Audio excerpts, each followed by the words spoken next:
சங்கீதம் 140.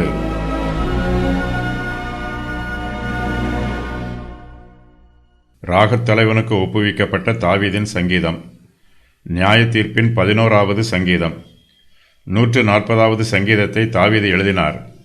சவுல் தாவீதை துன்பப்படுத்திய போது தாவீது இந்த சங்கீதத்தை எழுதியிருக்க வேண்டும் என்று வேத பண்டிதர்கள் சொல்லுகிறார்கள். தாவீது இந்த சங்கீதத்தைப் போலவே மேலும் 5 சங்கீதங்களை இதே சூழ்நிலையில் எழுதியிருக்கிறார்.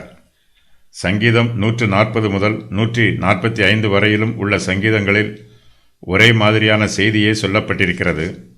இந்த 6 சங்கீதங்களையும் தாவீது ஒரே சூழ்நிலையில் எழுதினார். தாவீது கர்த்தரிடத்தில் தன்னுடைய சத்துருக்களின் துன்மார்க்கமான காரியங்களை குறித்து முறையிடுகிறார்.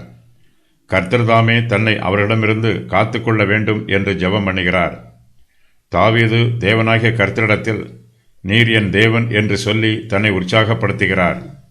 தன்னை துன்பப்படுத்துகிறவர்கள் அழிந்து போவார்கள் என்று தாவீது தீர்க்க தரிசனமாய் சொல்லுகிறார். கர்த்தருடைய பிள்ளைகளுக்கு துன்பங்கள் வந்தாலும் அவையெல்லாம் ஏற்ற வேளையிலே அவர்களை விட்டு நீங்கி போகும்.